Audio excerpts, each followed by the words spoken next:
Bismillahirrahmanirrahim. Assalamualaikum warahmatullahi wabarakatuh. Para pemirsa semuanya yang dimuliakan Allah, semoga dalam kondisi sehat walafiat. Saya saat ini sedang di alam terbuka di daerah Lingkung Gunung Bogor, dan semalam kita menginap di tenda ya. Sempat gerimis tadi malam, tapi sekarang kita suasana pagi habis sholat subuh, kita bikin kopi, bikin bandrek, ada madu dan sebagainya. Alhamdulillah suasananya sangat cerah ya.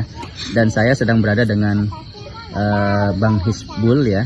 Beliau ini dulu kuliah di Pakistan, bisa dikatakan sebagai seseorang yang menekuni sejarah karena S1 dan S2-nya di IUI ya, International Islamic University Islamabad, mengambil jurusan sejarah. Nah, kita dalam kesempatan pagi hari ini kita coba ya, kita ngobrol dengan beliau tentang sejarah umat Islam yang ada di Pakistan dan India ya, karena dulu Pakistan dan India adalah suatu kesatuan, kemudian dijajah oleh Inggris dan kemudian memerdekakan diri menjadi dua negara yang berbeda. Oke, kita langsung saja ya, kita akan coba mintakan beliau prolog ya, kira-kira apa sih yang unik dari umat Islam di Pakistan dan India. Silakan Bang Hisbul. Ya. Baik, bismillahirrahmanirrahim. Assalamualaikum warahmatullahi wabarakatuh. Teman-teman yang berbahagia, teman-teman yang dimuliakan oleh Allah Subhanahu wa taala. Kalau berbicara tentang muslim di Pakistan dan India, tentu banyak hal menarik yang bisa kita gali dari Islam di sana. Kita menyebutkan nama Pakistan di kalangan teman-teman Indonesia atau India, itu kan bayangannya kalau India biasanya makanan food street itu ya, yang jorok-jorok itu ya, makanan jalanan gitu ya, yang kadang campur keringat. Iya, benar. Kalau Pakistan mungkin orang yang tergambar, apa yang antum tahu dari Pakistan, apa yang terbesit di benak ketika nyebut Pakistan? Ada ledakan, perang, kekacauan. Nah, padahal di dua negeri ini ada banyak pelajaran lain kalau kita mau menggali ya, pelajaran yang sisi lain dari dua negeri ini. Pertama, Pakistan itu dan India itu termasuk negara yang penduduknya sangat banyak muslim gitu. Bahkan India sendiri, kalau kita mau melihat, itu urutan ke jumlah masyarakat muslimnya ya, urutan kedua terbesar setelah Indonesia. Oh gitu ya? Iya. Nah, meskipun di India sendiri umat Islam minoritas. Oke. Nah, tetapi kalau misalkan India, Pakistan dan Bangladesh tidak pisah, nah itu jumlahnya mereka bisa jadi negara yang terbanyak muslimnya dibanding Indonesia. Nah, karena pemisahan tiga negara ini kemudian menjadi Indonesia di urutan pertama. Artinya di sana banyak umat Islam dan di sana juga banyak pelajaran-pelajaran yang bisa kita gali. Bahkan kalau kita membaca sejarah Islam di sana, itu sahabat berjuang sampai di negeri Pakistan, di negeri India yang kita kalau orang-orang menyebutnya Shibhul Qara, anak benua India. Nah, terkait Islam di sana ya, saat ini ya mayoritas masyarakat di sana bermazhab Hanafi. Kalau kita kan mazhabnya Syafi'i. Nah, tetapi Islam juga di sana itu diperjuangkan oleh sahabat-sahabat, meskipun pembebasan wilayah India atau wilayah Al-Hind, kalau kita menyebutnya Al-Hind atau Astin, itu pada akhir abad pertama Hijriah benar-benar berhasil dibebaskan oleh umat Islam. Tetapi usaha untuk pembebasan wilayah India itu dalam sejarah bahkan bisa disebutkan dimulai dari zaman Rasulullah SAW sampai berhasil dibebaskan di zaman dinasti Umayyah. Nah, dari perjalanan itu orang cuma tahunya bahwa Islam masuk di sana, tetapi ada proses yang panjang, berkesinambungan, kemudian banyak pengorbanan, banyak syuhada yang gugur ya, banyak pejuang yang gugur. Kalau saya menghitung ada sekitar lebih dari 12 ekspedisi baru Islam benar-benar bisa masuk di India. Kemudian berlanjut dengan pemerintahan kerajaan-kerajaan, lalu masuk penjajah Inggris, kemudian akhirnya terakhir dikuasai oleh umat Islam di bawah pemerintahan Mughal. Ya, pemerintahan Mughal yang kalau teman-teman misalkan berkunjung ke Pakistan, berkunjung ke India, bisa melihat banyak peninggalan bersejarah yang karya kerajaan Mughal ini. Ya mungkin begitu, Mas Irfan. Oke. Jadi nggak, saya dengar beliau ini punya tesis itu tentang sejarah ya. Iya. Apa namanya? Umat Islam, sejarah umat Islam di wilayah India Pakistan itu dalam abad keberapa? Abad kedua. Abad pertama sama abad kedua. Abad pertama dan kedua. Artinya berarti memang abad-abad masa Rasulullah, kemudian Iya. sahabat. Kalau sampai abad kedua kan sampai Abbasiyah. Abbasiyah malah ya, udah sampai Abbasiyah. Baik. Nah, dari rentang 2 abad itu, ini kan abad-abad fondasi di mana umat Islam dibangun gitu ya. Dulu Rasulullah memulai perjalanannya ketika hijrah ke Madinah, kemudian ada banyak ekspansi, banyak wilayah termasuk sampai ke daerah India yang cukup jauh ya berarti ya. Iya, cukup jauh. Nah, itu tadi kan disampaikan ada banyak ekspedisi ya. Iya. Sekitar 7 ya. 12 ekspedisi itu. Nah, yang paling menarik dari ekspedisi itu yang mana? Yang paling menarik menurut saya ya yang di zamannya Umar bin Khattab. Jadi ada pesan penting dari ekspedisi ini. Jadi Umar bin Khattab itu ketika kita tahu kan bahwa perang Al-Qadisiyah terjadi di zamannya Umar bin Khattab, dan itu benturan antara umat Islam dengan kekuatan Persia. Yang waktu itu umat Islam dipimpin oleh Sa'ad bin Abi Waqqas radhiyallahu anhu. Nah, ketika terjadi perang ini, Persia dibantu oleh kerajaan-kerajaan India. Nah, kerajaan India memiliki keterlibatan dalam mensupport, berkoalisi sama pasukan Persia. Nah, inilah kemudian setelah berhasil menaklukkan Persia di dalam perang Al-Qadisiyah ini, umat Islam mulai menyisir wilayah-wilayah perbatasan India. Siapa yang terlibat dulu? Nah, yang menarik, salah seorang gubernur yang ditunjuk oleh Khalifah Umar bin Khattab radhiyallahu anhu, sahabat juga di gubernur Oman waktu itu, namanya Utsman bin Abil As As-Saqafi. Nah, dia mengirim 2 adiknya untuk melakukan pengintaian ke Laut Arab yang berbatasan dengan India, Karachi waktu itu. Yang berbatasan dengan Karachi dan berbatasan dengan Bombay. Nama adiknya Al-Hakam bin Abil As sama Al-Mughirah bin Abil As. Masuklah mereka ke wilayah India, kemudian mempelajari kekuatan musuh, mempelajari letak geografis dan segala macam kondisi sosial, kondisi politik masyarakat, lalu kembali melapor ke abangnya. Kemudian abangnya menyampaikan laporan ini ke Umar bin Khattab. Apa laporan dia sampaikan kepada Umar bin Khattab? Ya Amirul Mukminin, wahai Amirul Mukminin, innaha ardu, sesungguhnya India itu adalah bumi yang buah-buahannya sangat pahit. Oh, iya. Buah-buahannya ma'uha washlun, dan airnya sangat sedikit. Kalau kita mengirim pasukan yang banyak, mereka akan mati binasa. Tetapi kalau kita mengirim pasukan yang jumlahnya sedikit, mereka akan dihabisi oleh musuh. Walis suha batalun, dan perampok-perampoknya kesatria Jawa gitu. Nah, ini menunjukkan bagaimana posisi dan kekuatan. Jadi buahnya pahit ya. Ini kan kalau ibaratnya kalau orang ke Indonesia ya, orang masuk ke Indonesia, saya suka bawa tamu tuh ke Indonesia jalan-jalan. Di pinggir-pinggir jalan tuh banyak orang jual buah. Mereka kagum gitu. Kita punya pisang macam-macam gitu ya. Kemudian airnya sedikit gitu. Airnya sedikit. Di Indonesia sama, kita juga kadang ngajak orang Arab tuh lihat sungai gitu ngalir. Senang sekali mereka gitu.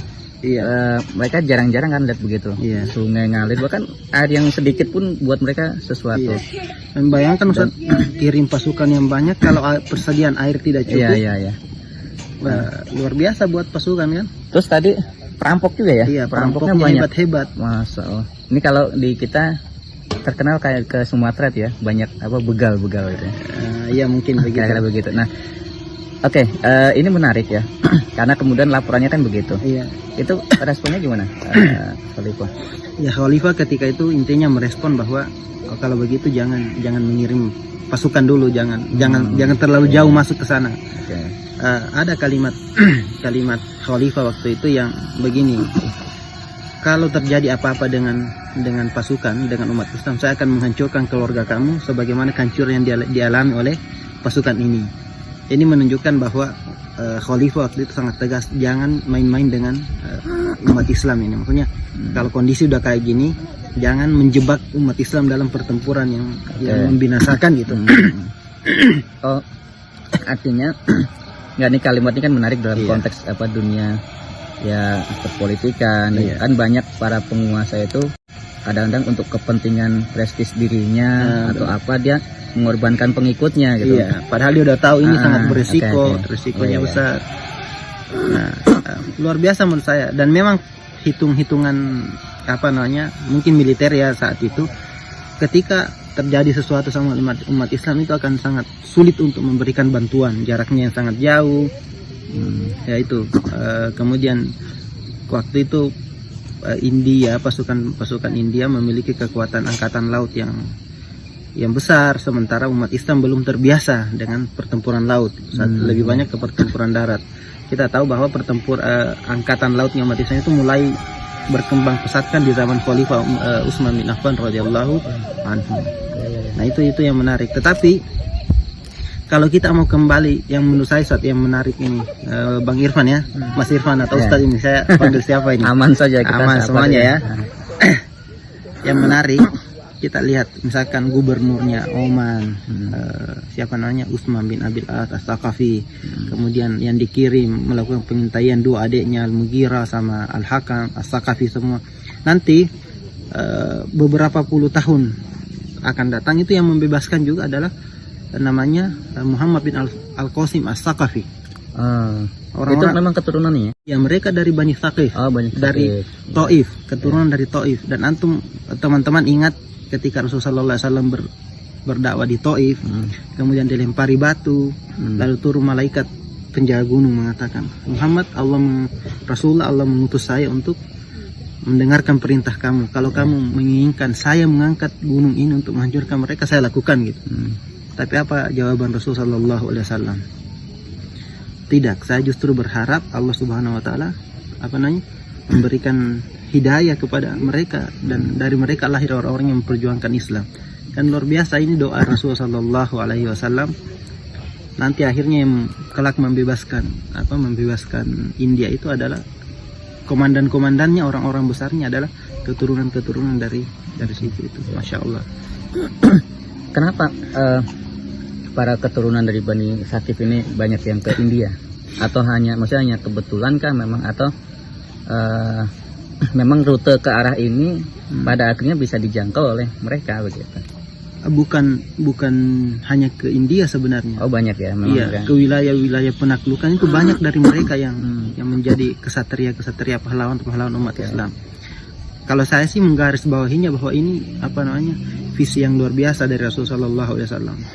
Ketika melihat sebuah kemungkaran yang begitu besar, bukan kemungkaran, maksudnya penolakan yang besar terhadap dakwah beliau, ternyata beliau mendoakan mudah-mudahan dari mereka lahir pejuang-pejuang Islam. Dan benar, waktu itu yang berkuasa, yang menjadi gubernur di Irak waktu itu adalah Hajjaj bin Yusuf As-Saqafi juga. Ya benar. Hajjaj bin Yusuf As-Saqafi yang kemudian mengutus keponakannya yang bernama Muhammad bin Al-Qasim As-Saqafi untuk membebaskan India. Tapi wilayah-wilayah lain juga kebanyakan banyak yang ditaklukkan oleh orang-orang ini, orang-orang dari Bani Thaqif ini, dari orang-orang Taif ini, keturunan Taif ini. Nah itu yang menurut saya menarik sekali gitu, bahwa Rasulullah SAW ternyata mendoakan mereka, dan doa Rasulullah dijawab oleh Allah, dan mereka memiliki kontribusi yang besar terhadap persebaran Islam. Coba bayangkan amal jariahnya orang-orang itu, berapa banyak umat Islam yang ada di Shibhul Qara sekarang, di anak benua India. Ya ini mungkin juga jadi pengingat buat kita ya. Kita kadang-kadang kalau mendapati ya, terutama para aktivis dakwah, mendapati penolakan, mendapati sikap yang kurang baik.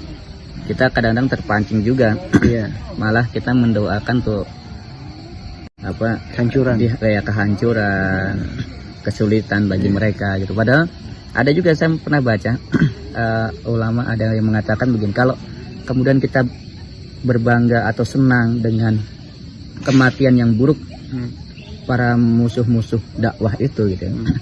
Terus apa bedanya kita dengan setan gitu? Iya. Kan setan pengen orang manusia itu su'ul khotimah gitu semua. Nah terus kalau kita kemudian juga senang gitu atau bahkan membiarkan mereka begitu, hampir nggak ada bedanya begitu. Nah jadi ini menarik memang, begitulah mental seorang muslim ya. Kita tuh selalu optimis, selalu memandang semua dari sisi positif, dan dan itulah rahmat Islam ya. Dengan begitu kita orang jadi, meskipun mungkin hari ini mereka tidak suka gitu, dan kadang-kadang orang yang nggak sukanya tuh kenceng gitu, begitu dia, jadi kalau terlalu membenci itu nanti kadang cintanya tuh juga benar. kuat juga kan gitu ya. Makanya cintai sesuatu sekadarnya, sekadarnya ya benar. Oke. Ini obrolan kayak gini memang panjang ya. Saya kira ini nggak cukup untuk satu video. Kita mungkin mudah-mudahan nanti bisa lanjut ya. Tadi banyak hal yang bisa kita perdalam. Iya, bisa kita perdalam. Mudah-mudahan nanti saya bisa ketemu lagi dengan Bang Isbul dan kita lanjutkan. Tapi sebelum kita tutup, tadi yang menarik mungkin saya juga penasaran ya. Kenapa India atau ya Jazirah India itu kemudian disebut tadi buah-buahnya pahit, kemudian airnya sedikit, kemudian penjahatnya jagoan ya. Kalau penjahat jagoan air sedikit, tapi kalau air sedikit kan ada pegunungan juga ya di sana. Tapi yang paling penasaran itu adalah buah-buahnya. Emang kenapa begitu? Iya, kalau kita melihat sejarah mungkin dulu ya, India dulu sama India sekarang ya tentu beda gitu kan. Jadi kalau kita ke Pakistan atau kita ke India mungkin sekarang ya mudah menemukan buah-buahan gitu kan. Tapi ya zaman dulu ya belum tentu semudah sekarang. Ketika itu mungkin kondisi itu ya seperti itu, atau bisa jadi itu adalah kalimat-kalimat kiasan mungkin kali ya, yang menunjukkan bahwa di sana itu susah makanan. Sementara kan pasukan ketika mengirim pasukan ya tentu jumlahnya bukan jumlah sedikit, ratusan. Ratusan, dan kita butuh untuk memberikan makanan, suplai gizinya pasukan itu harus terpenuhi, terus kebutuhan airnya harus terpenuhi. Kalau tidak, bagaimana mau melibatkan mereka, mempersiapkan mereka untuk menghadapi serangan musuh gitu. Nah itu. Tapi kalau sekarang insya Allah kalau teman-teman mau jalan-jalan ke India, jalan-jalan ke Pakistan, ya bisa menikmati banyak jenis buah-buahan yang manis-manis. Karena Ustadz Irfan juga pernah di Pakistan. Iya, kita dulu suka. Jadi dulu kita malah hari-hari kita makan buah-buahan gitu. Iya, dan manis-manis dan kan? murah-murah. Kita beli melon, semangka. Yang nggak ada tuh rambutan, durian, apalagi ya nggak ada. Salak nggak ada. Pisang banyak. Dan bahkan buah-buah itu kalau di sana bukan dimakan begitu, dibikin jus. Dan jus di Pakistan itu murni buah-buahan, ya kan? Kalau kita tambahin air kan.